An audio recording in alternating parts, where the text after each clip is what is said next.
नमस्कार। आइए सुनते हैं सुभद्रा कुमारी चौहान जी की लिखी कहानी एक्सीडेंट। 6 बजने को 6 मिनट। कुसुम ने जल्दी से चाय का प्याला रख दिया। वह एक ही घूंट पी पाई थी। आकर देखा, बरसाती में कार खड़ी थी, पर ड्राइवर का पता न था। उसने एक दो बार हॉर्न दिया, फिर बड़ी तेजी से मोटर लेकर चल दी। ड्राइवर 1 मिनट के बाद आया। कुछ दूर पर कुसुम की कार धूल उड़ा रही थी। इधर से कुसुम की कार तेजी से चली जा रही थी, उधर से किसी और की गाड़ी ने रास्ता काटा। परिणाम यह हुआ कि चौरास्ते पर बिजली के खंभे से दोनों गाड़ियां टकराई। दोनों ने बचने का प्रयत्न किया, परंतु निष्फल। कुसुम की कार के सामने का कांच फूट गया और सामने का कुछ हिस्सा भी टूट गया। कार और वह अपना वेग खोकर मुर्दे की तरह पड़ी रह गई। कुसुम के सिर और माथे पर चोट आई। दूसरी कार का मडगार्ड भर टूटा था, बाकी सब कुछ ठीक था। उस गाड़ी के दोनों व्यक्ति कार पर से उतरकर खड़े हो गए। एक पुरुष था और दूसरी स्त्री। कुसुम के चेहरे पर क्रोध का भाव था और पुरुष के चेहरे पर कौतूहल के साथ यह भाव था कि वह गलत रास्ते पर थी। उसने बचाना चाहा, फिर भी कुसुम ने कार लड़ा ही दी। कुसुम के सिर के बहते हुए खून को देखकर तुरंत ही पुरुष ने अपनी रुमाल उसके सिर से कसकर बांध दी। फिर नम्रता से बोला, आप मेरी कार पर बैठ जाइए। डॉक्टर के घर से आपके सिर पर पट्टी बंधवाने के बाद आप जहाँ कहेंगे वहाँ पहुँचा दूंगा। खाक पहुँचा देंगे आप, कुसुम झुंझला कर बोली। मुझे 6 बजे कॉलेज पहुँच जाना था, वहाँ लोग मेरी प्रतीक्षा में होंगे। तो आप ही कुसुम देवी हैं? आपसे मिलकर प्रसन्नता हुई, पुरुष ने कहा। जी हाँ, मैं कुसुम देवी हूँ, धन्यवाद। और आपकी तारीफ? शिष्टाचार के तौर पर कुसुम ने पूछा। मैं हूँ प्राणनाथ सहगल, पुरुष ने उत्तर दिया। कुसुम जैसे चौंक उठी। प्राणनाथ? शराबी प्राणनाथ? दुराचारी प्राणनाथ? कुसुम ने आंख उठाकर ध्यान से प्राणनाथ की ओर देखा। प्राणनाथ के विषय में तो उसने बहुत कुछ सुना था। यह वही प्राणनाथ है या कोई और? कुसुम के चेहरे से जैसे प्राणनाथ ने उसके अंदर के भावों को पढ़ लिया। वह बोला, इस शहर में प्राणनाथ सहगल नाम का एक ही व्यक्ति है और वह समाज में बहुत बदनाम है। वही मैं हूँ। किंतु इस समय आपको डॉक्टर के घर तक तो मेरे साथ चलना ही होगा। आपका खून बहुत निकल चुका है, चलिए। और कुसुम उसकी बातों का कोई उत्तर न देकर चुपचाप कार में जा बैठी।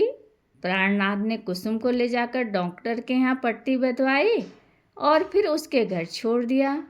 कुसुम उस दिन कॉलेज न जा सकी। इस घटना के कुछ दिन बाद एक दिन शाम को कुसुम का भाई, जो उससे 2 साल बड़ा था, बड़े गुस्से में आया और बोला, कुसुम, तुम बड़ी हो और समझदार भी हो। प्राणनाथ कितना बदनाम है यह तुम जानती हो। उसके साथ कार में बैठकर तुम्हें कहीं नहीं जाना चाहिए था।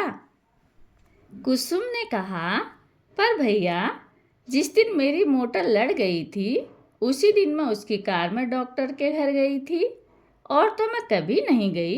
खैर, अब इस बात का ध्यान रखना, उसके भाई ने कहा और बात यहीं ख़त्म हो गई। पर संयोग की बात, उसके दूसरे ही दिन कुसुम अपनी कुछ सहेलियों के साथ पिकनिक पर गई। लौटते समय दूसरी लड़कियों को उनके मकानों पर उतारकर जब वह वापस जा रही थी तो ठीक प्राणनाथ के बंगले के ही सामने उसकी मोटर का पेट्रोल खत्म हो गया। कुसुम यह न जानती थी कि बंगला किसका है। उसके साथ कोई नौकर भी न था। लाचार उसे उस बंगले वाले से सहायता लेनी ही पड़ी। इसी मतलब से वह फाटक के अंदर गई। सामने ही वर्दी लगाए एक चपरासी खड़ा था। अंदर से संगीत की ध्वनि आ रही थी। स्वर किसी स्त्री का था। कुसुम बंगले में इस प्रकार गई जैसे बंगले की स्वामिनी हो। चपरासी को रोकने का साहस न हुआ। संगीत से उससे अनुमान लगाया था कि अंदर औरतें होंगी, पर अंदर पहुंचकर उसने जो कुछ देखा उससे वह एकदम सहम सी गई। बहुत अच्छे ढंग से सजे हुए कमरे में एक तरफ प्राणनाथ बैठा शराब पीता हुआ एक अखबार पर नज़र दौड़ा रहा था और दूसरी ओर एक गायिका जो स्पष्ट रूप से गणिका थी गा रही थी, कान्हा बाजू बंद खोल। कुसुम को देखकर गायिका कुछ सक पकाई। कुसुम ने पहले गायिका फिर प्राणनाथ को देखा और ठिठक गई। प्राणनाथ ने भी कुसुम को देखा। वह खड़ा हो गया और बोला, कौन? आप हैं कुसुम देवी? आप यहाँ कैसे? फिर तुरंत ही उसने गायिका से कहा, बाहर के कमरे में जाकर बैठो। चपरासी से तांगे के लिए कह दो, आने पर चली जाना। और मनी बैग से 2 10-10 रुपये के नोट निकालकर उसे दे दिए। गाने वाली सलाम करके चली गई। फिर कुसुम से बोला, आपको आज अचानक अपने घर देखकर मुझे हर्ष भी है और दुख भी है कुसुम देवी, पर अपने सुख दुख की बात एक तरफ रखकर मैं आपके हित के ख्याल से कहूँगा कि आप इसके बाद मेरे घर कभी ना आइए। समाज की दृष्टि में मैं बहुत बुरा आदमी हूँ और हूँ भी बुरा। प्रमाण तो आपको आते ही मिल गया है। वह इतना कह जरा सा हंसा। इस हंसी की तह में जो प्रचंड विषाद छिपा था वह कुसुम से छिपा न रहा। पहली बार कुसुम को लगा जैसे प्राणनाथ सचमुच में बुरा नहीं है, पर वह बुरा बनने का प्रयत्न करता है। लोग उसकी बुराई करते हैं तो उससे उसे जैसे संतोष होता है। कुसुम बोली, मुझे ऐसा लगता है कि आप स्वभाव से बुरे नहीं हैं, पर जानबूझकर बुरे बनते हैं। मार्मिक दृष्टि से कुसुम की ओर देखते हुए प्राणनाथ बोला, मैं बुरा हूँ, आप मुझे अच्छा न समझिए। यदि आप मुझे बुरा न समझेंगी तो मुझे दुख होगा। जरा ठहर कर, अरे हाँ, यह तो बतलाइए कि आपकी क्या खातिर की जाए, चाय लेंगी या शरबत? कुसुम ने कहा, मुझे कुछ न चाहिए, अभी पिकनिक से खूब खा पी कर आ रही हूँ, पर मेरी मोटर को शरबत चाहिए। प्राणनाथ ने उसी समय उसकी मोटर में पेट्रोल दड़वा दिया। कुसुम कुछ कहना चाहती थी पर संकोचवश बोल न सकी। अंत में बहुत हिम्मत करके उसने पूछ ही लिया, आप इन गाने वालियों को क्यों बुलाते हैं? क्या रेडियो नहीं है? रेडियो की ओर उंगली उठाकर प्राणनाथ ने कहा, रेडियो है तो, इन्हें तो मैं सिर्फ बदनाम होने के लिए बुलाता हूँ। और फिर इन गरीब स्त्रियों को बुलाता हूँ जिनका नाचना गाना ही पेशा है, जिनकी युवावस्था समाप्त हो चुकी है, रूप रंग बिगड़ गया है और जिन्हें पेट भरने का और कोई चारा नहीं है। कुसुम ने पूछा, और शराब क्यों पीते हैं? अपने आप को मिटाने के लिए। रुपयों का और क्या करूं? प्राणनाथ ने विरक्ति के साथ उत्तर दिया, मैं इन दोनों बातों को नहीं पसंद करती। आपके पास बहुत रुपया है तो मुझे दे दीजिए, मैं इनका सदव्यय करूंगी। अधिकार के स्वर में कुसुम बोली। फिर आप ही आप शर्मा गई। उसे चाहने न चाहने का अधिकार ही क्या है? प्राणनाथ हंस पड़ा। वह बोला, आप नहीं चाहती तो न होगा, पर आप मेरी चिंता क्यों करती हैं? मैं तो जानबूझकर मिट रहा हूँ और मिटने में ही मुझे संतोष है। पर इसका कारण क्या है? आग्रह के साथ कुसुम ने पूछा। कारण बहुत बड़ा है, जल्दी में मैं बतला न सकूँगा। आप घर जाइए, रात हो रही है, आपके घर वाले चिंतित होंगे। कहते हुए स्वयं प्राणनाथ ने दरवाजे का पर्दा हटा दिया। कुसुम बाहर निकली, प्राणनाथ भी आया। कुसुम की कार बरसाती में ही खड़ी थी। इस कृपा के लिए धन्यवाद कुसुम देवी, प्राणनाथ ने कहा। मैं आपसे फिर मिलूंगी। कहती हुई कुसुम ने मोटर चला दी। घर पहुंचकर कुसुम कई दिनों तक सोचती रही। उसे प्राणनाथ जितना बदनाम था उतना बुरा न जान पड़ा। बात व्यवहार में वह बिल्कुल भद्र पुरुष था। उसकी बुराई करने वालों से प्राणनाथ ही उसे अधिक शिष्ट जान पड़ा। कुसुम सोच रही थी, कोई न कोई बात है, उसके जीवन में कोई ऐसी घटना घटी है जिससे वह बहुत दुखित होकर ही अपने आप को इस प्रकार मिटा रहा है, बदनाम कर रहा है। कुसुम ने सोचा, मैं उससे पूछूंगी जरूर और एक दिन शाम को कुसुम जब घूमने निकली तो उसकी मोटर अपने आप जैसे प्राणनाथ के बंगले की ओर मुड़ गई। बाहर चपरासी बैठा था। कुसुम को देखते ही दौड़कर उसने साहब को खबर दी। प्राणनाथ बाहर आ गया। कुसुम को देखते उसके मुरझाए हुए चेहरे पर क्रांति सी आ गई। वह बोला, आइए, अच्छा हुआ आप आ गई। आप उस दिन मुझसे 2 बातों के न करने का वचन ले गई थी। उस दिन से मैंने नहीं की, किंतु उन 2 बातों के सहारे मेरी संध्या कट रही थी। अब तो शाम बहुत लंबी जान पड़ती है। बैठे बैठे अपने कृत्यों पर बिछुड़ने के अतिरिक्त और कुछ नहीं रह जाता। मैं किसी के घर आता जाता भी नहीं। आपसे उन्हीं दोनों बातों की पुनरावृत्ति की आज्ञा चाहता हूँ। कुसुम हर्ष से उछल सी पड़ी। उसने कहा, सच? उस दिन से आपने शराब नहीं छुई और न किसी को बुलाया? धन्यवाद, आपने मेरे अनुरोध की रक्षा की है। अब आप फिक्र न कीजिए, आपकी शाम भारी न जाएंगी। मैं उसे हल्की बनाने का प्रयत्न करूंगी। इसके लिए आपको धन्यवाद। पर आप आज भी तो किसी पिकनिक से नहीं आ रही हैं?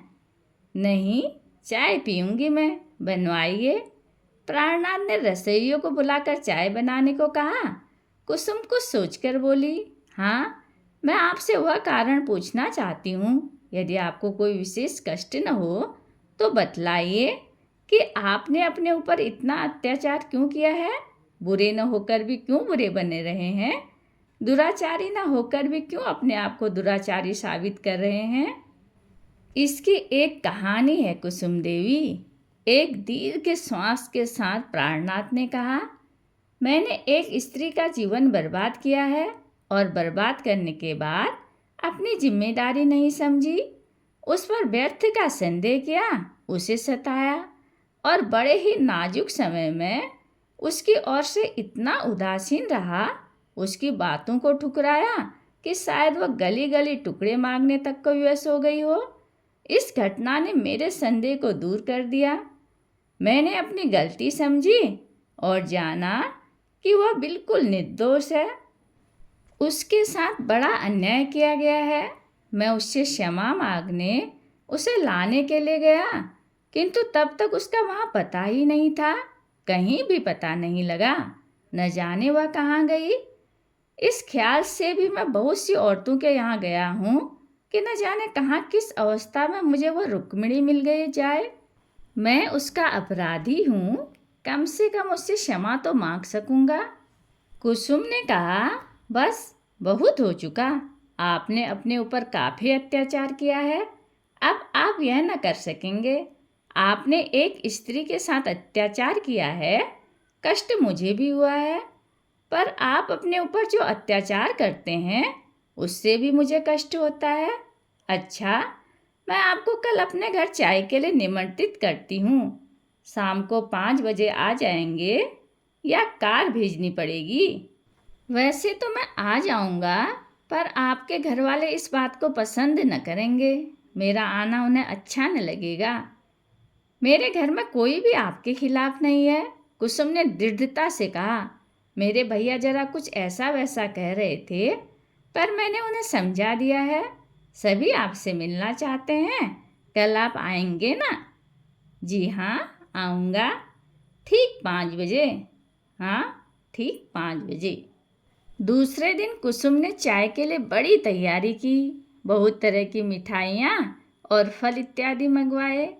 कुसुम को पहले तो प्राणनाथ पर तरस आता था, अब वह उससे कुछ प्रेम भी करने लगी। उसने अपने कुछ सहेलियों को भी बुलाया था। कुसुम अपनी सहेलियों से अनेक बार प्राणनाथ की चर्चा सुन चुकी थी। वे सब प्राणनाथ के नाम के साथ ही घृणा का भाव व्यक्त करती थी। कुसुम उन्हें दिखला देना चाहती थी कि जिस प्राणनाथ को वे शराबी, बदमाश और वासना का कीट समझती हैं, वास्तव में प्राणनाथ वैसा नहीं है। उसने निश्चय किया कि पहले वो प्राणनाथ का परिचय किसी को न देगी। उसके बारे में सबकी राय जान लेगी, तभी बतलाएगी कि वह आदमी कौन है। उसका भाई घर में नहीं था। बूढ़े पिता बच्चों की इस पार्टी में शामिल होने वाले न थे। कुसुम ही थी।